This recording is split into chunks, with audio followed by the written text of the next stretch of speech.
Make no mistake about it. What China did last week was completely unacceptable and a real threat to American sovereignty. It deserves a real response from a united America. I was very discouraged by some of the responses from elected officials in the House and the Senate that decided this was a great opportunity to score some cheap political points and get attention on social media. China is a real threat and one we need to take seriously, which is exactly why we're here today. Senator Collins and I were in touch throughout the day last week when the news broke. We listened to each other and we agreed we need to take swift action to make sure China's reckless actions received real attention, not political talking points. We are holding this briefing today because the American public deserves to hear from the Department of Defense, not play politics with our national security. I do not care who is in the White House. We will always do our job and we will always provide oversight. I trust that all of my colleagues here today recognize the importance of these jobs and need to work together to make sure that America is protected. So to our briefers, I appreciate you all joining this committee on relatively short notice. The American people deserve answers about this Chinese spy balloon that was first publicly reported to be in the United States airspace above my home state of Montana. This is the first congressional meeting open to the public to examine what happened. Montanans and folks all across this country value their freedom, they value their privacy. Those are American values, and China wants to destroy on their way to replacing us as the world's leading superpower. I, along with many of my colleagues on this committee, have been ringing the alarm bell on Chinese aggression long before last week's news. And I will take on anyone to make sure China does not weaken our country. That's why I'm prepared to hold anyone accountable, including the folks seated before this committee today, to get real answers. This administration owes Americans answers not only on what happened this past week, but on what steps they're going to take to ensure that this never happens again. That is why it is critical that we look forward and have appropriate practices in place to stop any future provocations from China or any other foreign adversary. We live in a time where our technological and defense capabilities are rapidly evolving. I, along with the rest of this committee, look forward to making sure these evolving capabilities are put to good use. That includes making sure that you at the DoD get a budget that you need on time. Before you make your opening statements, I want to turn it over to Senator Collins for her opening statement. Thank you, Mr. Chairman. Mr. Chairman, let me begin by saying how much I'm looking forward to working very closely with you in my new position on this subcommittee. And I want to thank you also for holding this important hearing on the brazen incursion into America's airspace by a Chinese surveillance balloon. So let me begin by noting the obvious. This was not a harmless weather balloon somehow blown wildly off course, as the Chinese have claimed. This was a serious and blatant attempt by the Chinese to collect valuable data. In fact, a sophisticated spy balloon such as this one provides certain advantages over high-tech satellites. A key element of the administration's calculus was to postpone shooting down the Chinese spy balloon, resting upon the goal of avoiding undue risk to civilians on the ground. However, it defies belief that there was not a single opportunity to safely shoot down this spy balloon prior to the coast of South Carolina. By the administration's logic, we would allow the Chinese to fly surveillance balloons over the Pentagon or other sensitive sites near populated areas.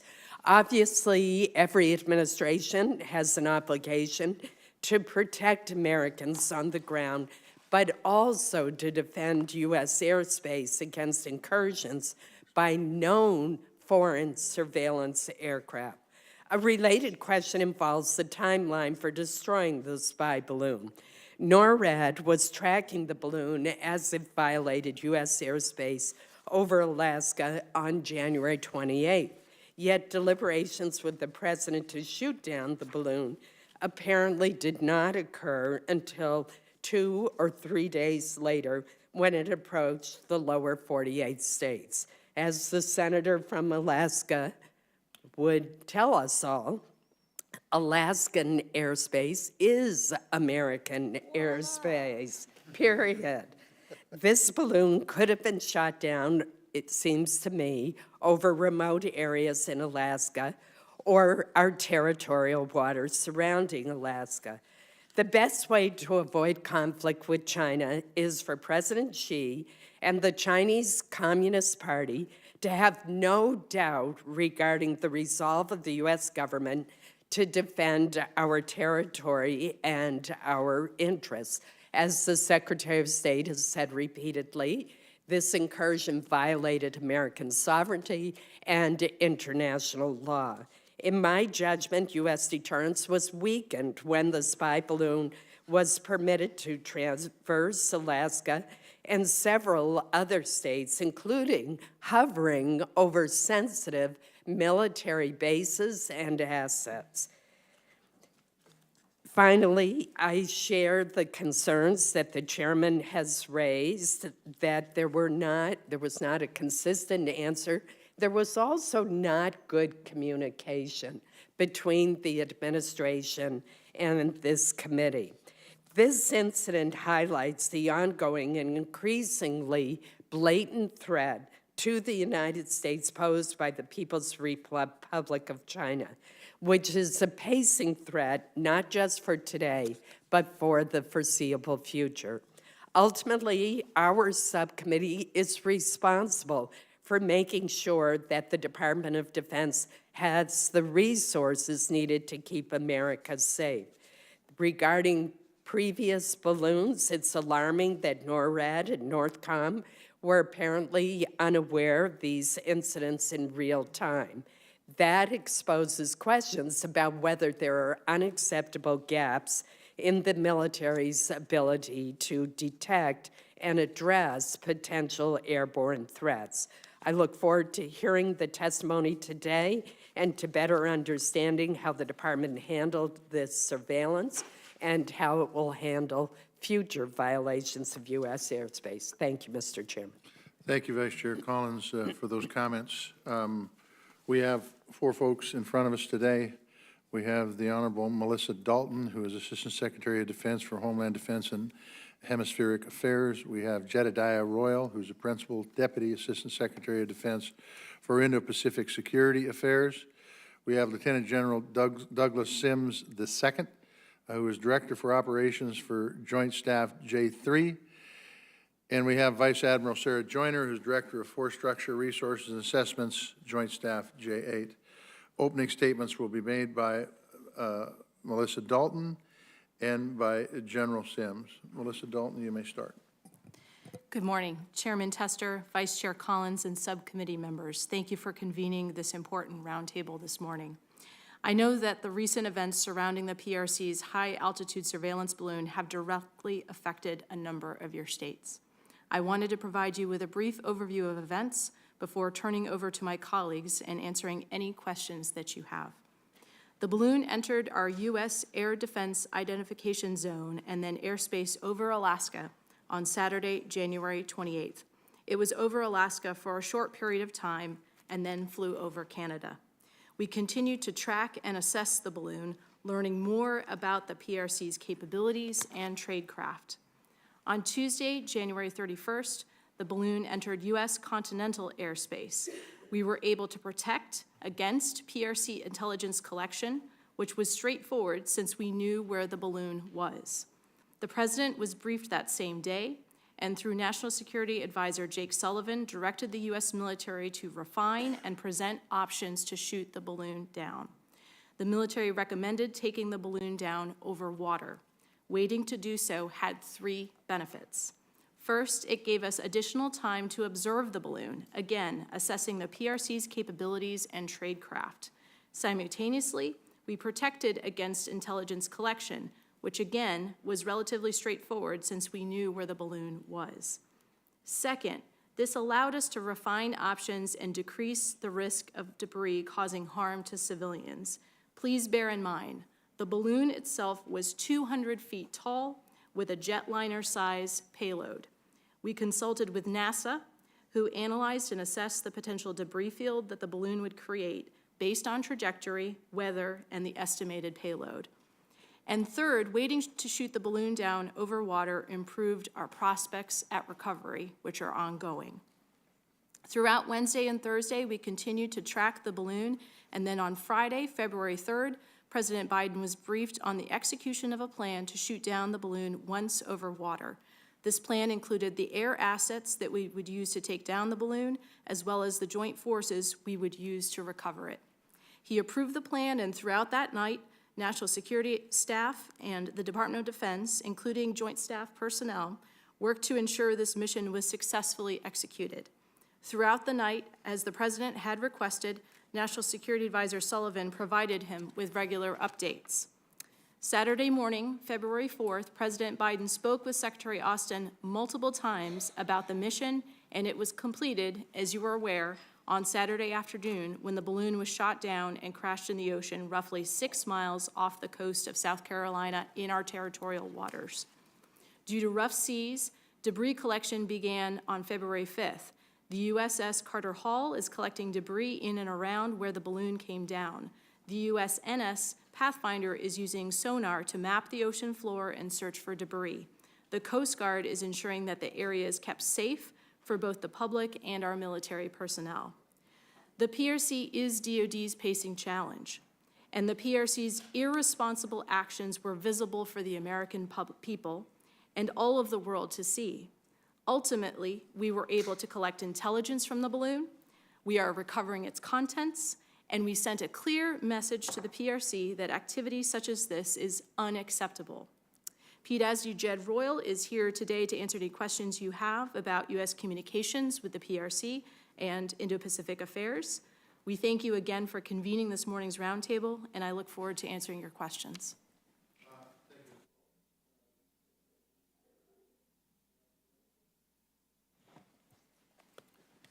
Chairman Tester, Vice Chairwoman Collins, ladies and gentlemen, good morning. I appreciate today's opportunity to update you on the U.S. military efforts related to the recent high-altitude balloon from the People's Republic of China. As Ms. Dalton noted, we acquired the balloon on January 28th. Following the radar acquisition of the balloon as it approached Alaska, and given the determination the balloon was not a threat to U.S. citizens or aviation traffic, and the lack of its ability to conduct significant intelligence collection at that time, the NORAD NORTHCOM commander assessed and reported he would continue to observe and report the balloon's movements. He advised the Chairman of the Joint Chiefs and the Secretary of Defense, who ensured the appropriate senior leaders were aware of the ongoing situation. As the balloon crossed through Canada and approached the United States border, the assessment for potential intel risk to sensitive critical U.S. sites in the upper Midwest increased, and the President asked for kinetic courses of action. In determining potential options, the risk of Chinese intelligence collection was deemed to be low to moderate, while the risk to U.S. personnel on the ground was assessed at moderate to significant, given the various debris field models combined with potential weaponeering. As the assessment for risk to U.S. personnel outweighed the potential intelligence loss, the recommendation was made to shoot the balloon down over an area that minimized the risk to U.S. citizens. That location was in the U.S. territorial airspace and waters off the South Carolina coast. The recommendation was approved by the President and executed by the NORTHCOM commander using an F-22 Raptor on February 4th. The decision to shoot down the balloon in waters off South Carolina is allowing for the recovery of the balloon and its materials and the opportunity to gain additional intelligence insights on Chinese balloon and surveillance activities. It is important to note, at any point along the balloon's path, the U.S. military possessed the authorities and the ability to shoot down the balloon in defense of our citizens. I look forward to your questions and appreciate the chance to be here today. And I should add that Vice Admiral Joyner, the Joint Staff J-8, is here to address any resourcing questions, and I'll do my best to cover operationally related items. Thank you. Thank you for testimony, General Sims. There will be questions. In my particular case, you can direct them anywhere you want to answer them. And keep in mind, at 11:30, I think we have a classified briefing in the SCIF for all the senators, so we're going to try to be prompt. So the first question I have is, when this entered U.S. airspace, did we know what the Chinese were trying to collect? Do we know what they were doing? Do we know what they were trying to collect? Senator, thank you for the question. As the NORAD Northcom commander has said, when the balloon entered North American airspace, NORAD had custody of it and was tracking it closely. Yep. As it transited across Alaska through Canada, which is, of course, part of NORAD, and we were sharing intelligence of real time and tracking and assessing with the Canadians. And as it entered the continental of the United States, we were able to track and assess and better understand. I got the tracking, and I Yep. got that. I want to know if we knew what the Chinese were trying to collect with that balloon, with that reconnaissance balloon. Jed, do you want to jump in? Yeah, Senator, thanks for the question. We can probably get into details more in the classified setting. You in can terms just of say China's yes or intent, no. but, Sir, You don't need to get into specifics. Just, did we know what they're trying to collect? Yes or no? yes, sir, we understand that this is a broader, part of a broader suite of operations that China is undertaking. So we knew what they were looking for. Sir, I think we should talk about this more explicitly in the classified session, but yes, sir, we understand that this is part of the broader suite of operations that China is undertaking to try and get Okay. better understanding of U.S. I got it. sir. I mean, there's all sorts of suites of operations we have with what's going on in outer space and everything.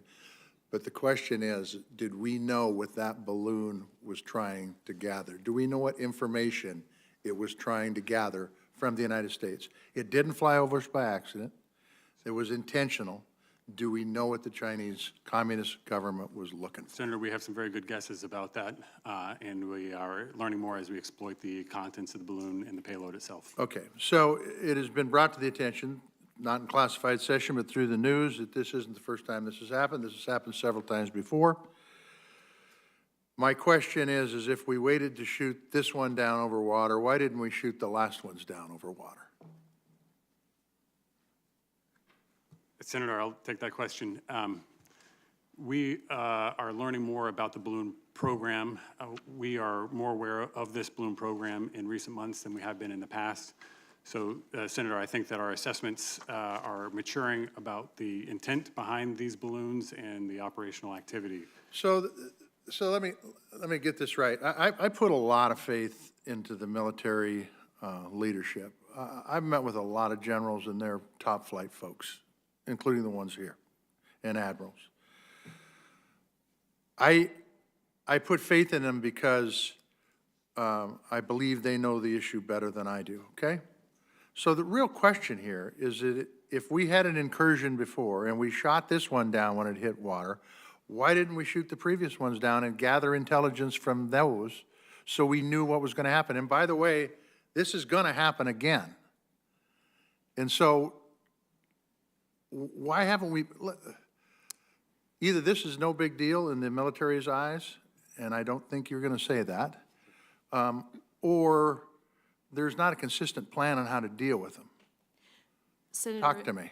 Senator, thank you for the question. If I may, just to build upon what Jed was saying, the PRC government surveillance balloons have transited the continental United States briefly, at least 3 times during the prior Right. administration. And so the one- question is why didn't we shoot them down over water then? The duration of this particular balloon was much longer. Right. And the information that we have since gleaned about the balloons that have transited globally was only recently discovered. We can share more in the classified setting. Okay. So, okay. So we're talking about putting a budget together for the Defense Department. It was a really robust budget last cycle. I don't remember hearing about anything that dealt with balloons in the budget. Do we have a plan on what we're going to do next time this happens? Senator, thank you. As you know, in the National Defense Strategy from 2022, the PRC is the pacing challenge. I know, but what about the balloons? I got all the other stuff, and we deal with it. Absolutely. Is there money in the budget, or if you're not into that, if you're not in that pay grade, Yep. do we have a plan for when this happens again and what we're going to do and when we're going to do it? I will tell you this, and I appreciate but the truth is, we think we know what they were going to collect. We don't know. That scares the hell out of me. Senator, thank you. It is incredibly serious, and please know, as we are recovering the balloon and learning more about it, and also kludging that with what we learned last week, we are building our understanding of what capabilities they have, what we need to do going forward. And what about, and I'm over time, and this is the last thing, so you can answer it, I hope. Do we have a plan for the next time it happens and how we're going to deal with it? Because quite frankly, I'll just tell you, I don't want a damn balloon going across the United States when we potentially could have taken it down over the Aleutian Islands, no offense to Alaska, or in some of the areas in Montana. And I understand public health, I understand doing damage, I understand that could have been a nightmare. But the truth is I got a problem with a Chinese balloon flying over my state, much less the rest of the country.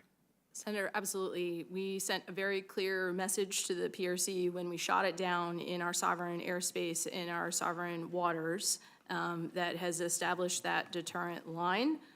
Jed, if you maybe turn to you in terms of communications with the PRC. Yes, thank you, ma'am. We continue to conduct outreach to the PRC. We conducted outreach during the course of the events last week and have attempted subsequently. Part of the plan is to encourage the Chinese administration to open their lines of communication. You can tell the folks at 11:30 that in classified session, I want to know what our response is going to be for the next balloon that comes over, military response. Sir, thank you, sir. Susan Collins. Thank you. Secretary Dalton, according to your testimony, January 31st appears to be the first time that President Biden was briefed by the Pentagon about the surveillance balloon, which had been violating U.S. and Canadian airspace since January 28th. Are you aware of any existing Department of Defense policy to treat violations of U.S. sovereign airspace over Alaska differently from violations over the lower 48 states? Senator Collins, no, I am not aware of such a policy. Alaska is part of the United States. Then what explains that delay, days of delay? Senator, on January 28th, when the balloon entered U.S. airspace over Alaska, the Pentagon was tracking it very closely through NORAD. NORAD had custody of it, and there were communications with the White House to apprise them of the balloon's Was the trajectory. president informed? I would have to defer to the White House in terms of internal Well, White House according to the communications. White House press secretary, he was not, and according to the testimony that we heard, there were 3 to 4 days before he was informed. Senator, I would have to defer to the White House. Thank you. General Sims, the commander of NORAD and NORTHCOM recently said that when NORAD first detected the balloon as it approached Alaska, he determined that it was in fact a surveillance balloon, but that it did not present a physical military threat to North America. And he explained that he didn't take immediate action because it was not demonstrating hostile attack or hostile intent. Why wouldn't a foreign military surveillance aircraft violating U.S. airspace inherently be considered to have hostile intent? Ma'am, thank you for the question. I think, first of all, just to reiterate that General Van Herk did have all of the authorities necessary should he have determined it to have been a threat. The key piece here, I think, ma'am, is there was no hostile act or hostile intent. That would be the first. There was no impact to aviation routes, which would be another piece of that. The other would be, at the time, there was no suspected impact to critical intelligence gathering ability in terms of infrastructure. That changed as the balloon as its path continued. That changed, and that's what prompted a different decision or a different conversation as it crossed into the United States. Well, Alaska has a lot of, and I'm going to leave this to my colleague, but a lot of sensitive military installations. Yes, ma'am. And the advantage of a balloon over a satellite is it can hover over those sensitive sites. Yes, ma'am. And throughout the path, and as somebody who lived for a couple of years in Alaska, throughout its path, ma'am, they were tracking exactly where it was in relation to that sensitive critical infrastructure and intelligence gathering capabilities. It was not near those locations, and as we reconstruct the path, we are not concerned with intelligence gathering in Alaska. And based on that, the assessment continued from NORAD Northcom to continue to observe and report.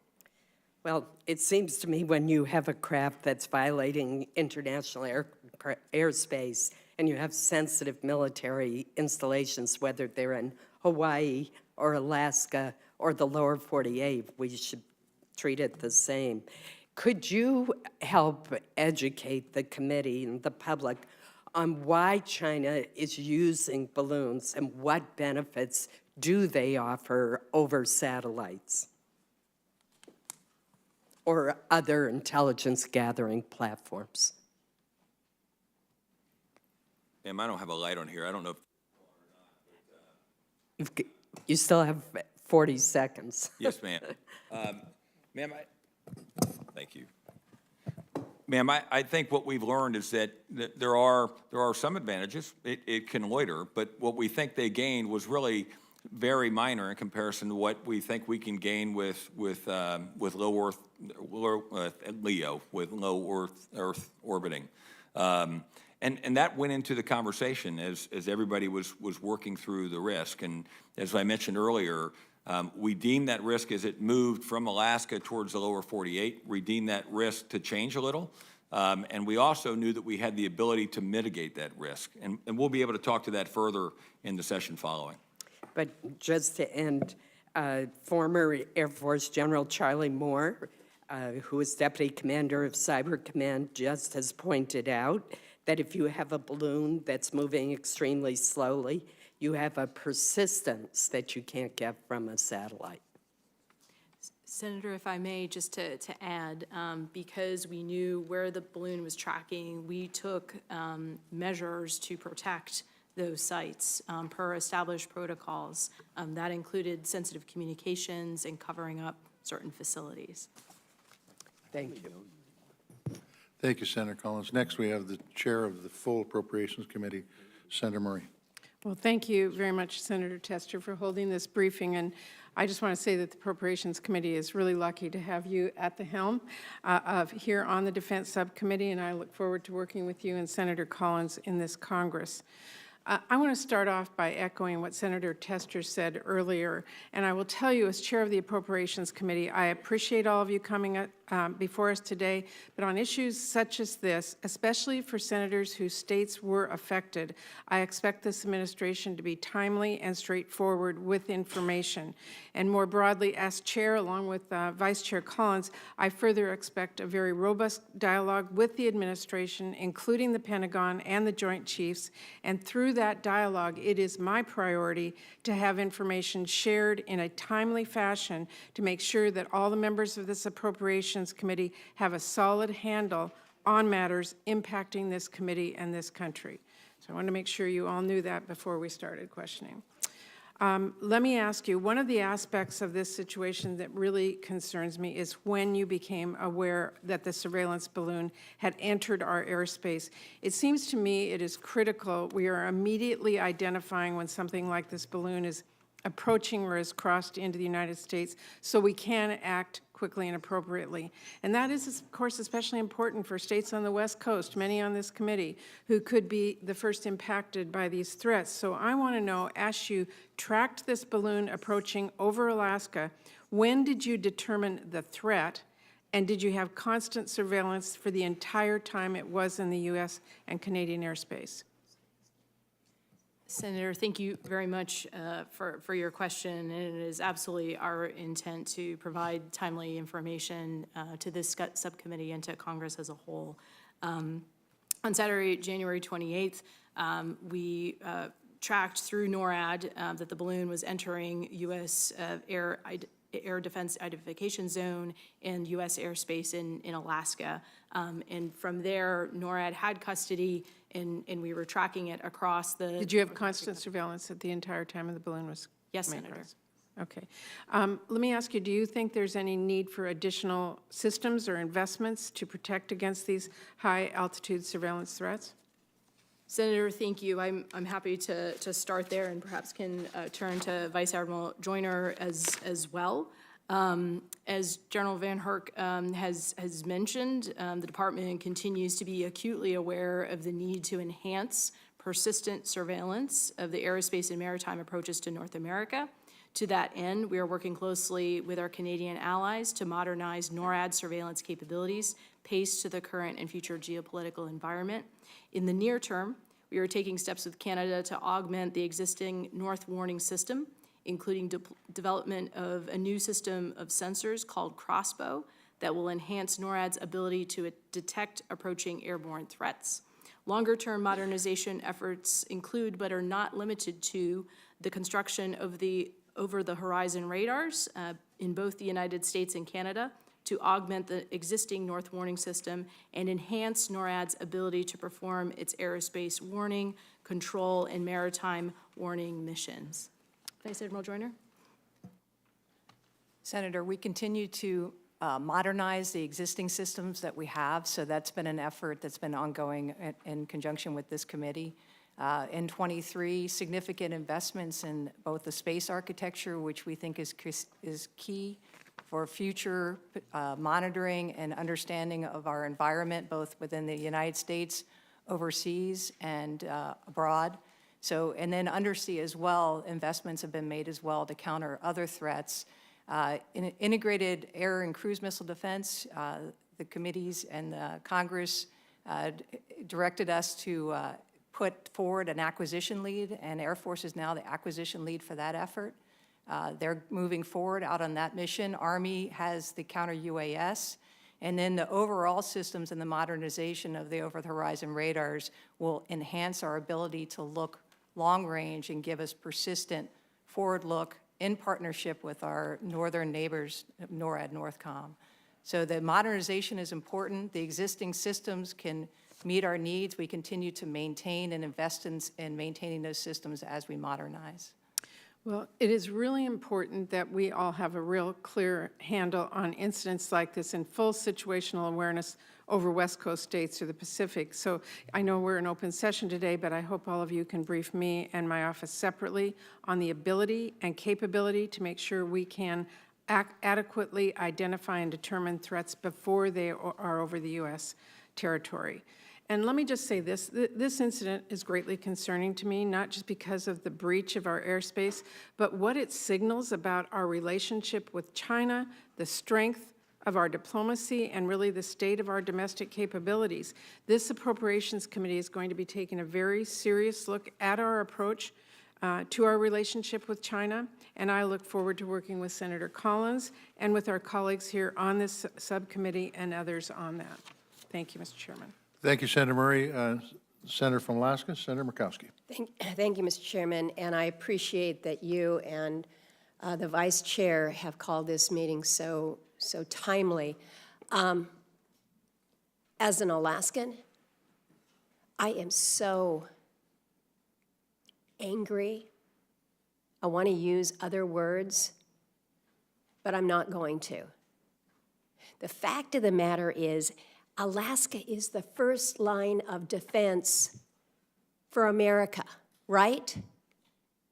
If you're going to have Russia coming at you, if you're going to have China coming at you, we know exactly how they come. They come up and they go over Alaska. Sometimes they go on the top, sometimes they go straight across, but Alaska is it. And thank goodness the Pentagon, the Department of Defense have recognized where we sit on the globe to take care of the rest of this country. And thank goodness that we have invested the resources to make sure that we have the eyes on the skies and every place else. More fifth-generation fighters sitting there in the state of Alaska. We know that. We're proud of it. Everything that we do to stay focused, whether it's Cobra Dane out in the Aleutians or whether it's Clear Air Force Base that has a long-range discrimination radar, or out in Greeley where we have the ground-based missile defense, we're ready. We're ready, man. And to the point that Senator Collins makes, it's like this administration doesn't think that Alaska is any part of the rest of the country here.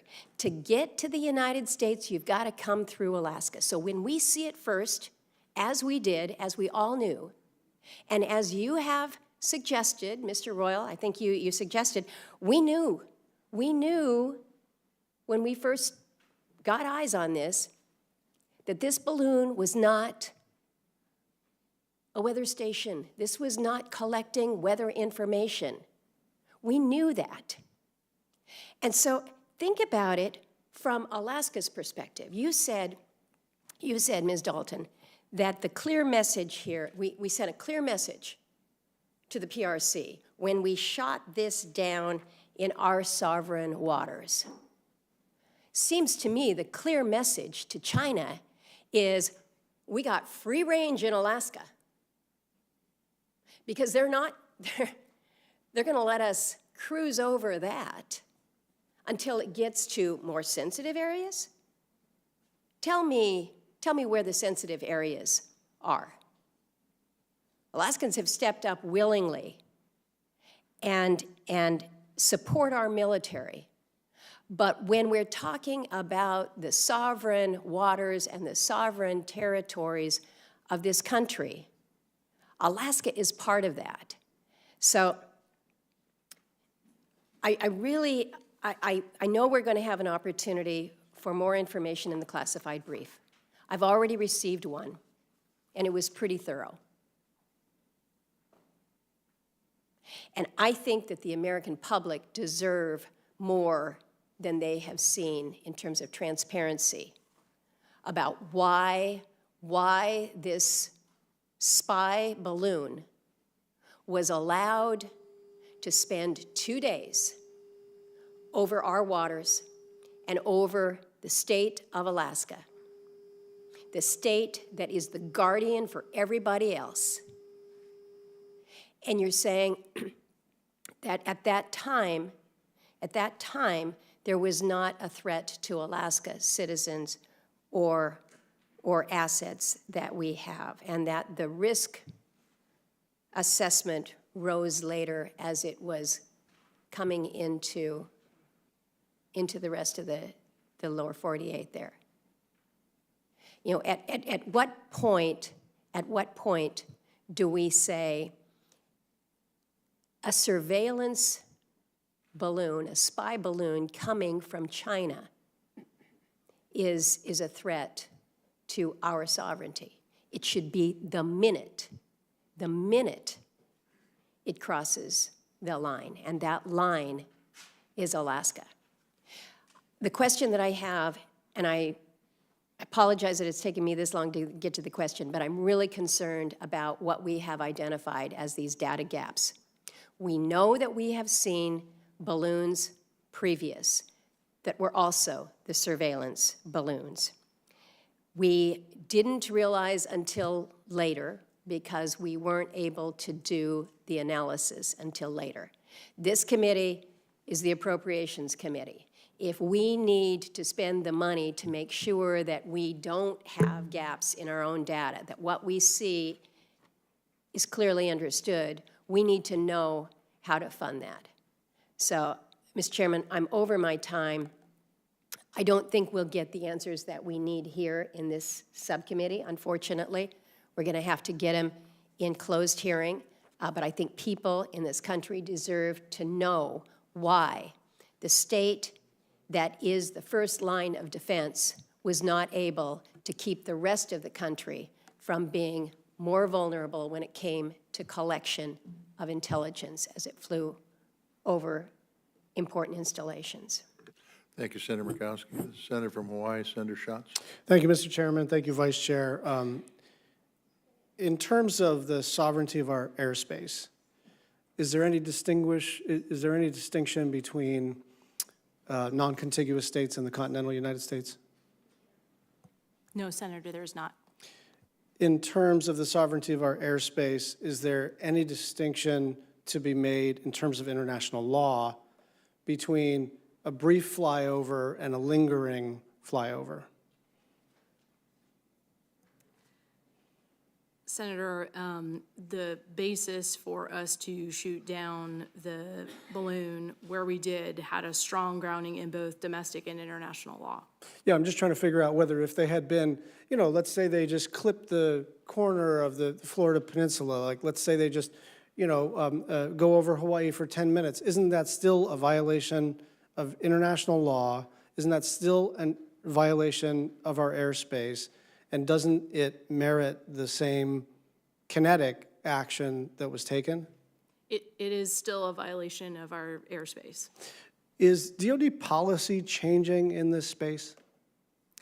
Senator, what I would say is that as we learn more about these balloons, there are global activities, as we are able to assess the collection capabilities of this particular high-altitude balloon through the recovery efforts, we are going to be assessing our overall posture and disposition and strategic approach. And I respect the need to keep some of this classified, but we all understand that some of the desire to keep things classified has to do with not wanting to disclose to the public things that might be inconvenient politically for the department. And so it seems to me that if we now, and look, I support the actions that were taken, but I don't see a downside to us signaling to any government that any violation of our airspace that is not inadvertent, and certainly any violation that is intentional and has a military component, will be met with immediate kinetic action. And that just doesn't seem to me to be something that, that there's any benefit to keeping secret. Senator, that is not our intent, and I do believe we have sent that signal. This HAB was different than the others in terms of the duration of its flight. But that's what I'm a little, first of all, let's start with this. Did we just set a precedent? I believe we established a deterrent line. Fine. Second of all, is that deterrent line contingent on where they go and how long they linger, or just is it a bright red line called "Don't come into our airspace"? It is when our airspace has been violated. We took action when it was safe to do so, given the risk to civilians on the ground per the advice of our military commanders. Do you expect the PRC to proliferate these kinds of programs? Chad, do you want to take that one? Senator, we understand this balloon program is, as I said earlier, a part of a broader suite. We understand that it is connected with a broad range of intrusive action from the PRC with its intent to coerce the United States, our allies and partners. So I've heard two different things in a public setting. One is what the vice chair said, which is the persistence at lower altitudes gives them better fidelity on photos and even, you know, other information. And the other is, look, these things are really deployed because they're cheaper than satellites. So those things seem to be in conflict with each other. My instinct was always that balloons are cheaper than satellites, and that's really what this is about. But are there capabilities that balloons have that satellites don't? Senator, thank you for the question. We'll be able to share more in a classified setting.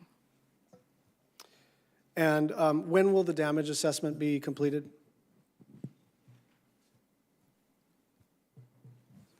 Thank you.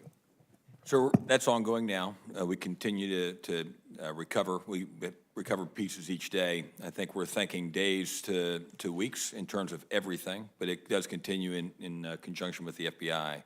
So I would like to offer a military perspective to your comment about. Sure, you have 22 seconds. Yes, sir. So I think having been in places where once you take a shot, you can't get it back, I think it's important for us to remember that if we establish that precedent may be we may meet the same precedent, in which case, as opposed to thinking and looking and then reacting, we may create something in which we are, is to our detriment. Fair enough. Senator from North Dakota, Senator Hoeven. Secretary Dalton, I just was listening to one of your responses and then spoke with Senator Murkowski. If you had the opportunity to shoot the Chinese spy balloon down either over the remote mountains of Alaska or over water near Alaska, why didn't you? Why is it okay to have the Chinese fly some type of aircraft over Alaskan airspace? Sir, let me walk water to land first. The first would be, in terms of the water, General Van Erck again assessed that it was not there was no hostile act, hostile intent, or potential impact to critical intelligence capabilities. More so, he was continuing to characterize the system.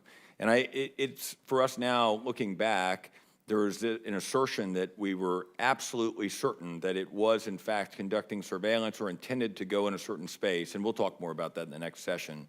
But those were thoughtful actions.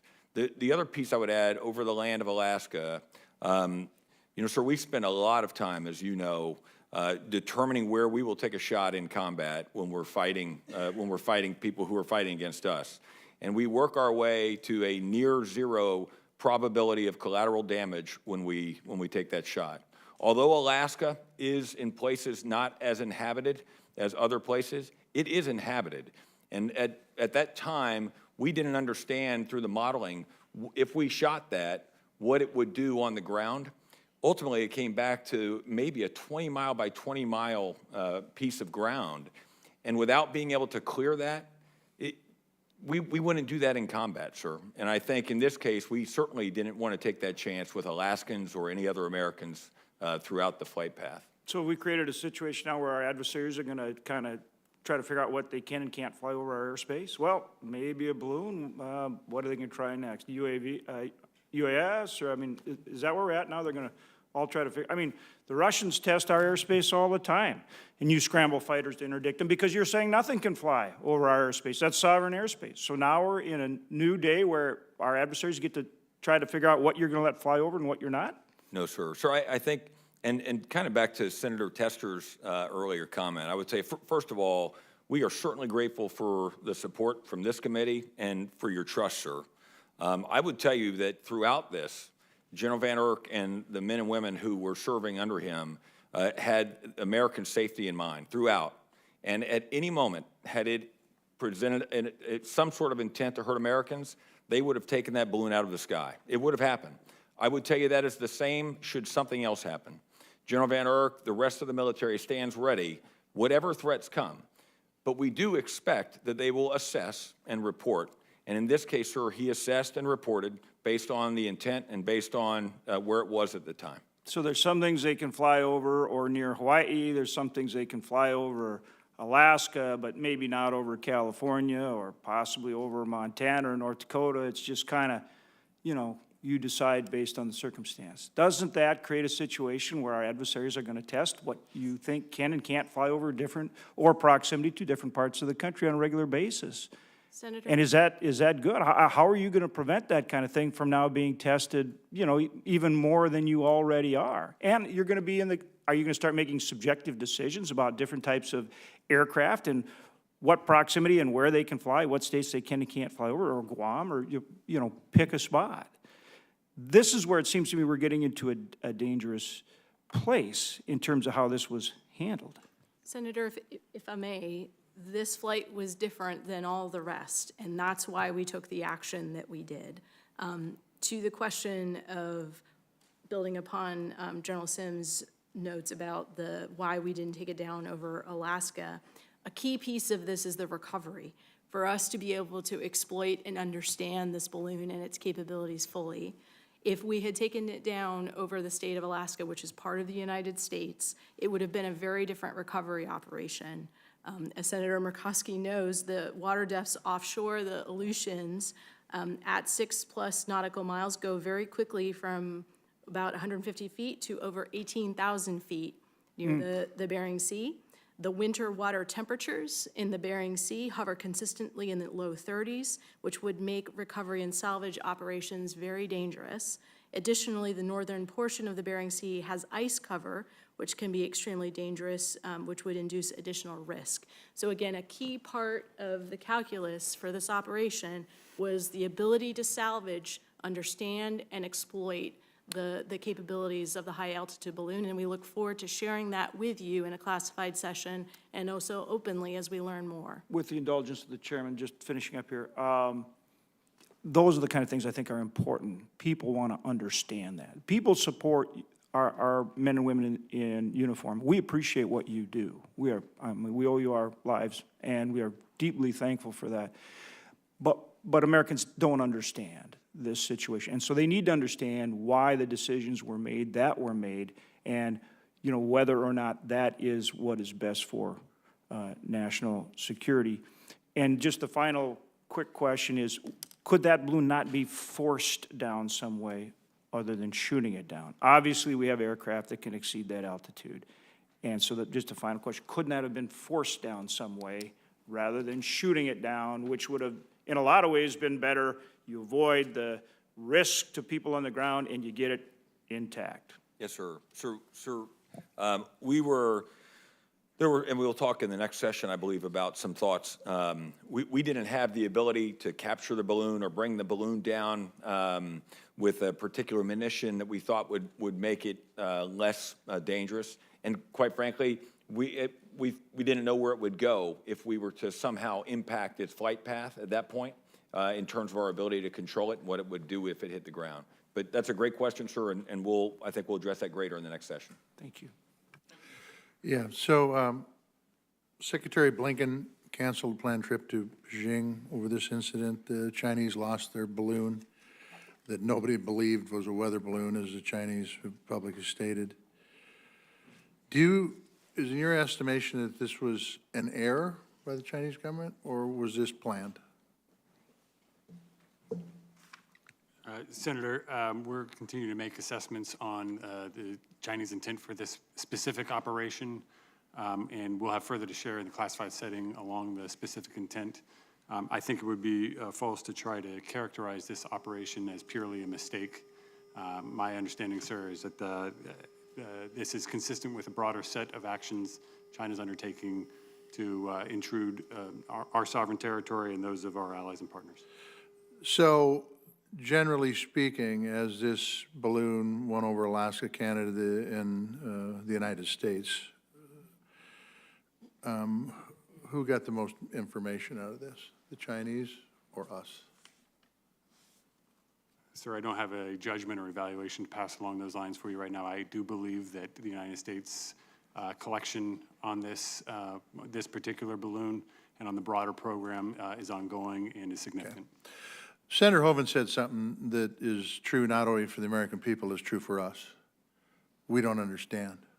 We don't understand because, quite frankly, we have been briefed in this committee over and over and over again about the risks that China poses, both economically and militarily.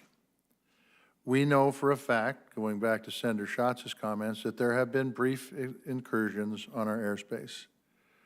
We didn't do anything about that. We also know that China tends to push the envelope all the time until a line has set down. It should not have been a surprise that China did this, because nothing happened before, at least to our knowledge. Nothing's happened before to them for these overflights. So the question is, and it goes back to everything that everybody on this committee has talked about, and that is, and I'm not sure you can answer it in this forum, but a violation of airspace is a violation of airspace. And to know absolutely that this was of no military threat to us, boy, I want to hear more about that in classified session too, because quite frankly, I'm not sure that you can say that unequivocally. And to the point that in Montana, for example, we have some pretty important military assets that we use as a deterrent for those folks to apparently, I don't know for sure, but apparently fly over, not accidentally, some of those, and the same thing with assets in Alaska, and the same thing with assets in the Midwest. You guys have to help me understand why this baby wasn't taken out long before. And because I am telling you that this ain't the last time. We've saw brief incursions, now we've seen a long incursion. What happens next? I'm sure you guys have modeled that out too. Maybe, I hope. If you haven't, you should. But in the end, either China's a threat or it isn't. And I think it's a huge threat. When this budget comes forth, that Senator Collins and I and the rest of the people on this committee and the rest of the people in the Senate and Congress are going to be working on, I hope this is addressed in some line item, and not only addressed with dollars, but addressed with actions on how these monies will be put to work to make sure that this never happens again. Because quite honestly, and I get it, you guys have a tough job, by the way, and as I said in my opening statement, you guys, the folks who are the military, whether rank and file or the leadership or the salt of the earth, but we really do depend upon you to make the right decision. And I'm not sure I've bought and sold that the right decision was made, but we have another hearing that's in classified session that will take that up further. Senator Collins, do you have other comments? Just a few, Mr. Chairman. First, I would associate myself with everything that you just said and the other members of the committee. I think you hear great frustration and a great deal of concern about the message that has been sent to China. General, as I look through publicly available sources at the flight of this balloon and the bases and sensitive military sites that it passed over, its flight pattern clearly is not accidental. Would you agree with that? Ma'am, I honestly, I do have some thoughts on that will be in the next session. But you're right. The flight path took it over areas that we would think were concerning, and we are pretty certain we mitigated those, and we'll discuss that in the next session. Okay, I look forward to hearing the specifics on that. I want to go back to Senator Murkowski's point about Alaska. The U.S. airspace over and around Alaska is known as the Alaska Air Defense Identification Zone. It is a huge swath of airspace that includes the airspace over territorial waters, military training ranges, and very sparsely populated areas. And that is why it is so hard for us to understand why the balloon wasn't taken out over Alaska. It's sparsely populated. There are territorial waters. It's a huge defense identification zone. It has bases. It has sensitive aircraft. It has military equipment that is of great interest to the Chinese for the exact reasons that Senator Murkowski said. And yet, the statement was made that when the balloon was over Alaska, it did not show evidence of hostile intent. Help me understand that. Why was it there? Ma'am, while it was in Alaska, we were characterizing the balloon. I would tell you, one of the things I think that's very different from our country than, and you can look at historical examples, is we think before we shoot. And in this case, we thought before we shot. And again, we'll talk more about it in other sessions. I think that is something that, as someone who flies around, and Admiral Joyner certainly more than I, that we would appreciate of the rest of the world, that they would think before they shoot. Once you shoot, you can't take it back. Ma'am, I'll be quite honest. As an American, I understand the impact and the unsettling feeling that's here. as someone in the military who sees that, the other side of that, I am very confident in the authorities that were granted to the NORAD Northcom commander to make decisions here, that the decisions he made were in the best interests of the United States and our citizens, as were the decisions of our senior leadership, and we'll present more of that conversation in the next session. I'm not implying that we want to be anything like the Chinese government in asking this question. But do you think if we had an American surveillance balloon going over sensitive Chinese military sites, that the Chinese government would have for a minute hesitated before taking it down? Ma'am, I'll not answer on behalf of the Chinese, but I think as an American, if I was flying in that direction, I would hope that they would think before they made a decision. Well, I got to tell you, I would think they would not hesitate if we violated their territorial airspace to disable and take down our surveillance platform. Thank you, Mr. Chairman. Thank you, Senator Collins. One of the things that was brought up, and then I'm probably going to wrap it up unless you have more, Susan Collins, is that you spoke about communications, Mr. Royal, with China. Could you give me a brief update on where we're at from a communication standpoint with China? Is it totally cut off, or are people still communicating and talking? Sir, with respect to this particular operation, we engaged China on an urgent matter during the course of our observations of this particular operation. Subsequent to that, our diplomats engaged to make sure that the Chinese knew that the Secretary Blinken's trip would no longer be possible under the current circumstances, and then further engaged the Chinese subsequent to the successful downing of the balloon to make sure they understood what activity we were undertaking and why we did that. I will say more broadly, sir, that it's really important during moments like this that we maintain open lines of communication, and unfortunately, the Chinese administration has declined a request from Secretary Austin to communicate directly with his counterpart in China. We believe that China needs to be more responsive to the United States when it comes to requests for further communication. I couldn't agree with you 100%.